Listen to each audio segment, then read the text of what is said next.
ఈ పల్లెటూరి అమ్మాయి కథను 2 పార్ట్లుగా డివైడ్ చేసి నేను పార్ట్ 1, పార్ట్ 2 చేశాను వీడియోస్. ఫస్ట్ వీడియో తప్పకుండా చూడండి. అప్పుడే నా ప్రాబ్లం ఏంటి, నేను ప్రెగ్నెంట్ టైంలో ఎలాంటి మెడిసిన్ తీసుకున్నాను, ఎలాంటి ఇబ్బందులు ఎదుర్కొన్నాను, పాపకు అసలు ఈ ప్రాబ్లం ఆటిజం అనేది ఎలా వచ్చింది. ఆటిజం ఒకటే కాదండి, తన మెయిన్ ప్రాబ్లం సిపి కేస్ అనమాట. దయచేసి సెకండ్ వీడియో చూసే వాళ్ళు ఎవరైనా సరే ఫస్ట్ వీడియోని చూడండి. Thank you so much. చూసి ఎలా ఉందో చెప్పండి, లైక్ చేయండి, అలాగే ఛానల్ని సబ్స్క్రైబ్ చేయండి. తల్లిదండ్రులుగా మారుతున్న భార్యాభర్తలు ఎవరైతే ఉన్నారో వాళ్ళు కూడా మరి ముఖ్యంగా గుర్తుపెట్టుకోండి ఈ ముఖ్యమైన విషయాలు. ఇంట్లో ఎలాంటి సమస్యలు ఉన్నా, ప్రాబ్లమ్స్ ఉన్నా అవన్నీ కూడా కడుపుతో ఉన్నప్పుడు ఇలాంటి గొడవలన్నీ ఉండకూడదు. అసలు లైఫ్ లాంగ్ అది మేము మా లైఫ్లో ఎలాంటి మిస్టేక్స్ జరిగినాయి కాబట్టి ఇతరులకి అలాగ జరగకూడదు. ఇలాంటి విషయాలు మధ్యతరగతి కుటుంబాల్లో సర్వసాధారణం అండి. గొడవలు పడ్డము అవన్నీ సర్వసాధారణమే. అందుకని ఏంటంటే అలాంటప్పుడు అలాంటి గొడవలు ఉండకూడదండి, ఇంట్లో లేకుండా చూసుకోవాలి. ఎప్పుడు కూడా భార్యాభర్తలదే కదా బాధ్యత, బిడ్డ యొక్క బాధ్యత, తల్లిదండ్రులు కాబోయే వాళ్ళదే కదా. ఎవరైతే తల్లిదండ్రులు ఉన్నారో వాళ్ళకే ఇదంతా బాధ అంతా. రేపు బిడ్డను పెంచే విషయం దగ్గర నుంచి నీ వల్ల నాకు ఇలా జరిగింది, లేకపోతే నీ వల్లే బేబీ ఎలా పుట్టిందని గొడవలు ఆడుకోవడము, నా లైఫ్ స్పాయిల్ అయిపోయింది ఇలాంటి బేబీ వల్ల అనుకుని భర్త అనడము, లేదు భార్య నేను బాగా చదువుకున్నాను, నాకు ఎలాంటి బిడ్డ పుట్టింది, నా లైఫ్ కూడా పాడైపోయింది కదా, నేనేం చేయాలి అన్నట్లు ఇదవ్వడము. ఆ తర్వాత ఫర్దర్గా చాలామంది అసలు డిప్రెషన్లోకి వెళ్ళిపోవడము, లేడీస్ అయితే కొంతమంది నిజంగా ఇదైపోవడము, ఆ బిడ్డను వదిలేసి సూసైడ్ చేసుకున్న కేసులు కూడా ఉన్నాయండి. ముఖ్యంగా ఉన్నాయి కాబట్టే నాకు తెలిసిన విషయాలని నేను షేర్ చేస్తున్నానండి. నిజంగా మనం అనుకుంటాము ఇంత చిన్న విషయానికి ఎలా అవుద్దా అని, లేదండి, గ్యారెంటీగా అవుద్ది. మేమైతే ఫస్ట్ టైం డాక్టర్ దగ్గరికి వెళ్ళినప్పుడు షాక్ అనమాట. 3 years అయినప్పుడు పాపకి 3 years వచ్చింది. అయితే అందరిలాగా మాట సరిగ్గా రావడం లేదు, గోడలు పట్టుకుని నడుస్తుంది. వదిలేసి నడుస్తుందేమో అనుకున్నాం, మాకైతే తెలియదు కదా. అది అంతకీ 3 years దాటిన తర్వాత కూడా నడవట్లేదు, గోడలు వదలట్లేదు, గోడలు పట్టుకునే నడుస్తుంది. అసలుకి ఫస్ట్ అయితే 3 years వరకు ఇలా బొందుతూనే ఉండేది. మోకాళ్ళకి ఎంత లావు బుడుపులు, స్కిన్ వేలపడి ఉండేది.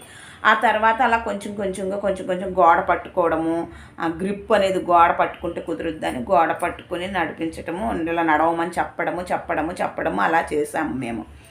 అయితే ఎప్పటికీ అలాగ నడుస్తుందని తీసుకెళ్తే డాక్టర్ ఏం చెప్పారంటే ఈ పాపకి చిన్న మెదడు అనేది ఇక్కడ కొలత తీసుకున్నారండి. హెడ్ తీసుకొని హెడ్ అయితే సరైన అంటే ఉన్నంత సైజులో లేదు, ఉండవలసిన సైజులో లేదు, చిన్న మెదడు పెరగలేదు. తర్వాత మళ్ళీ ఇంకో డాక్టర్కి చూపించాం. ఫస్ట్ చెప్పిన డాక్టర్ గారు ఏంటంటే మీకు ఈ పాపకి హెడ్ సైజ్ అనేది చిన్నగా ఉంది కాబట్టి లోపల ఏదో ప్రాబ్లం ఉంది, ఒకసారి మీరు మంచి డాక్టర్కి చూపించండి, న్యూరాలజిస్ట్కి అని.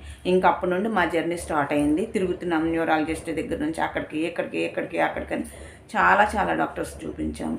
ఫైనల్గా చెప్పింది ఏంటంటే ఒక్క డాక్టర్ గారు, మాకు బాగా నమ్మకం ఉన్న మంచి డాక్టర్ గారు చెప్పింది ఏంటంటే ఈ పాప ఫ్యూచర్లో నడవలేదు, ఏదైనా నడిచినా ఒక 10 అడుగులే వేస్తుంది, అందులో ప్లెయిన్ ఏరియాలో ఇంట్లోనే, రోడ్డు మీద గట్రాలా నడవలేదు. మీరు ఇంట్లోనైనా సరే ఎవరైనా తనకి టచ్ అయ్యారంటే వెంటనే పడిపోద్ది, బ్యాలెన్స్ కాసుకోలేదు, షివరింగ్ వచ్చేస్తుంది, వెంటనే మీరు టచ్ చేయని వెంటనే ఆ అమ్మాయి పడిపోద్ది అని చెప్పేసి. నిజంగానే ఇప్పుడు కొంచెం పర్వాలేదు కానండి, స్టార్టింగ్లో అయితే కొంచెం ఒక 10 సంవత్సరాలు అప్పుడైతే దానికి అసలు ఎవరైనా తగిలితే పడిపోయేది, టామ్ని పడిపోయేది, కింద పడిపోయేది అనమాట.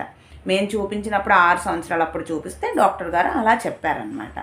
ఎప్పటికీ నడవలేదు ఇంకా అంటే కొంచెం అలా మీరు స్పీచ్ థెరపీ ఇప్పిస్తూ ఉండండి, రెగ్యులర్గా ఫిజియోథెరపీ చేయిస్తూ ఉండండి.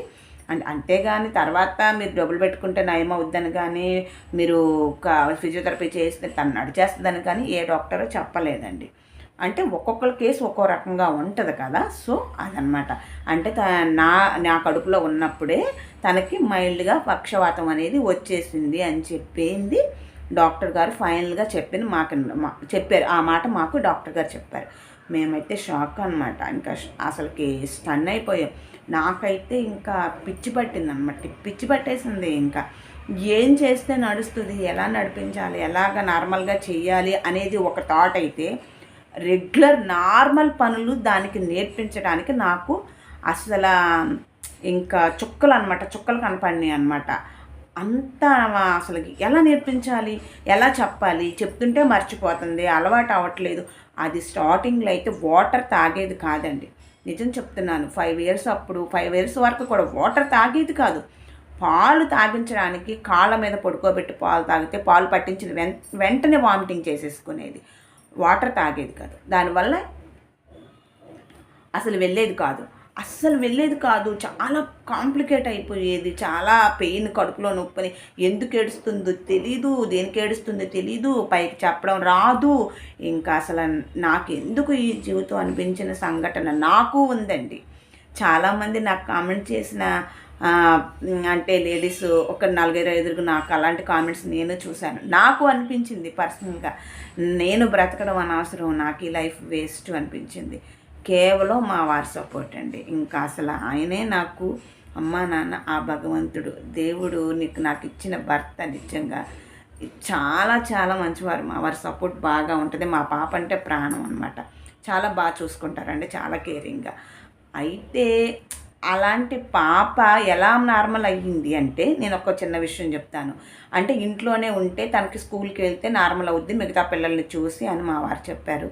ఇంట్లోనే ఉంటే ఏం తెలియదు, అసలు ప్రపంచం అంటూ ఏం తెలియదు అనేసి మా వారు వాదన. నేనేంటంటే స్కూల్కి ఎలా వెళ్తుంది, ఫిజియోథెరపీ చేయించాలి కదా, స్కూల్కి వెళ్తే కూర్చునే ఉంటుంది అనేసి నేను. మా వారు చూద్దాం, స్కూల్కి పంపిద్దాము, ఏవో కొన్ని అక్షరాలైనా నేర్చుకుంటుంది, తోటి పిల్లలను చూసి టాయిలెట్కి వెళ్ళడము ఎలాగ ఇవన్నీ నేర్చుకుంటుంది కదా అని చెప్పేసి ఆయన అన్నారు. నిజంగా స్కూల్కి వెళ్ళిన తర్వాత దానికి వాటర్ తాగడం అలవాటైందండి. స్నాక్స్ పెడతాం కదా ఉదయం, మిగతా పిల్లలతో పాటు తీసుకుని, అప్పటికి స్కూల్ జాయిన్ అయ్యేటప్పటికి దానికి 7 ఇయర్స్ వచ్చేసింది.